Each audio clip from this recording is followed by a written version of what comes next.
So today I'll be trying out the Hello Flawless Oxygen Wow Brightening Makeup from Benefit Cosmetics. So this is being sold as an oil-free hydrating foundation with an SPF of 25. I picked this up for $36 and you get 1 fluid ounce of product. So I bought the shade Ivory, which is the lightest shade available, and this foundation is available only in 8 shades, which is a little unfortunate. And on Benefit's website, some of the claims read, "Our brightening liquid foundation builds from light to medium coverage for a natural complexion you can believe in. It's you, just more luminous and healthy looking." Awesome. So if you're enjoying this video while you're watching it, don't forget to give it a thumbs up. If you're new here, consider subscribing and hitting the bell so you don't miss anything. If you want to know my thoughts on the Hello Flawless foundation and how it applies and wears throughout the day, don't go anywhere, just keep watching. There we go. Much better. So I've already washed, moisturized, primed my face. As usual, all the products I use will be in the description box below. So this is the packaging for it. It's really cute. It's this little plastic bottle and it looks kind of like a little kid scribbled all over it. So it's a little hard to tell at first glance, but in the packaging it looks a little dark for me, but I guess we'll see. And it comes with a pump, which is awesome. So let's shake this up a bit. Sounds a little liquidy. Right, we'll start off with, come on. Doesn't want to work. Is there anything in there? Ah, there we go. Yeah, it's super liquidy. I don't know, it's looking a little dark, and quite honestly, the moment it hit my hand, it looks like it's starting to oxidize. So on this side of my face, I am going to use my Real Technique sponge. And on the other side, I'm going to use my Heavenly Skin Perfecting Brush from IT Cosmetics.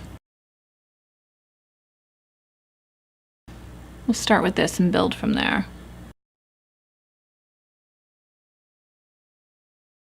I mean, the shade so far is okay, so long as it doesn't get any darker than this. What concerns me is this has an SPF of 25 in it. Anytime a foundation has an SPF built into it, it's almost a guarantee that it will darken 2 shades on me. Yeah, it's very, very lightweight. Like, I can still see freckles and hyperpigmentation coming through, and there definitely is, like right in there, I can see that patch sticking through. There definitely is a hydrating glowiness to this. It doesn't really look greasy.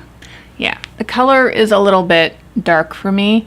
I might have to bring it down my neck just a bit. So this claims to be a light to medium coverage foundation. I would say it's more on the lighter side than it is the medium. So even looking on the viewfinder, I can definitely tell that my complexion is evened out. My main concern at this point is how much more this is going to darken, because this is the lightest shade available. So far with the sponge, everything's looking okay, although I really have to do my brows. They're a bit of a mess right now. So I am just going to do the other half of my face with the brush.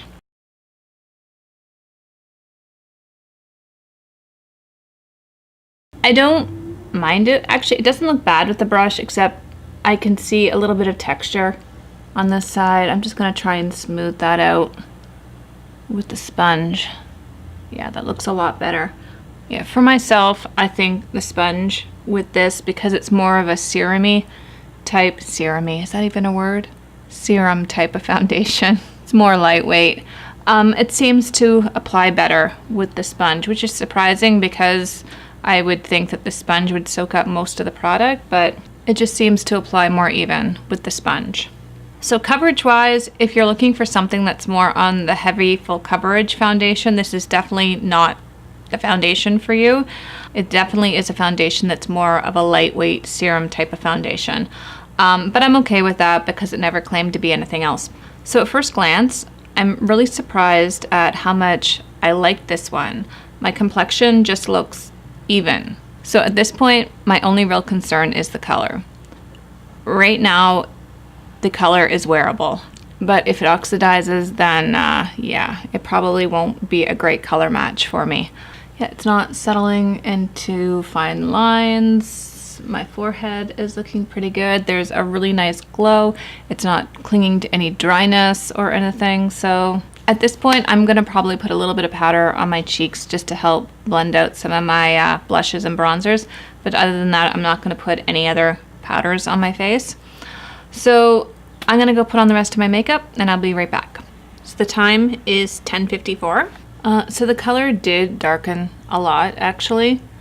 I don't know if it's showing up in the viewfinder or not. I'm not bright orange or anything, but it did oxidize.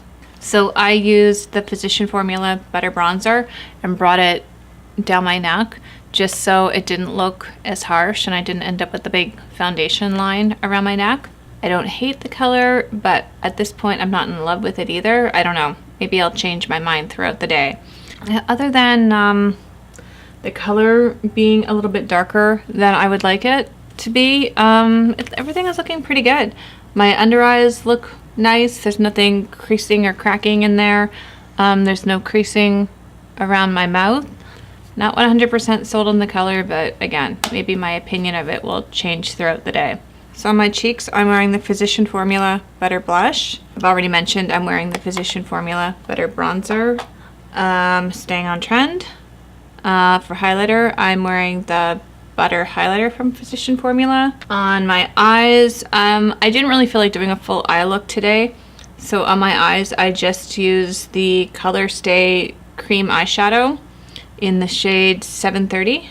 For lips, I'm wearing the NYX Powder Puff Lip Cream in the shade Squad Goals. I'm also doing a full review for this. I'm not sure which I'll be posting first.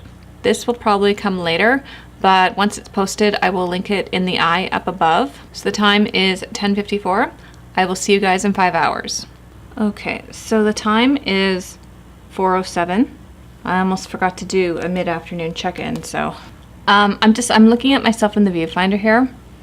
And the color that I see, I'm not sure is coming across on the camera. So basically the foundation has oxidized, and it has oxidized into a color that I don't know if I've ever seen before.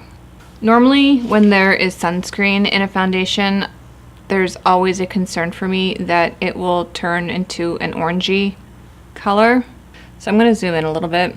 Yeah, it has oxidized into a strange yellow color that is less than flattering. I'm not sure what Benefit was thinking.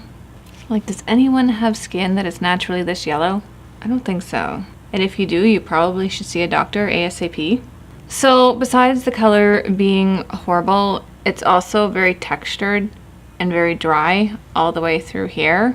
So I don't know what's in this that's dehydrating my skin, but it's not one of my favorite foundations. Between the dryness and the weird jaundice yellow color, this one is not working out very well for me. But we still have a few hours to go, so I will check in with you guys at the end of the night. So the time is 8:35. So earlier when I did the afternoon check-in, I didn't think this foundation could possibly get any worse, but somehow this managed to completely go to hell on my face. So where this has gotten worse is about 6 o'clock, my face just started to itch like crazy. Like I'm being attacked, like my face is being attacked by 1,000 mosquitoes type of itch. So between the strange yellow color and the dry crustiness that's forming around my nose and the uncomfortable itchiness that's just driving me crazy, and the expensive $36 price tag for this foundation, I can safely say that this is definitely not the foundation for me. So unfortunately, this one is a no for me, but I hope you enjoyed this video.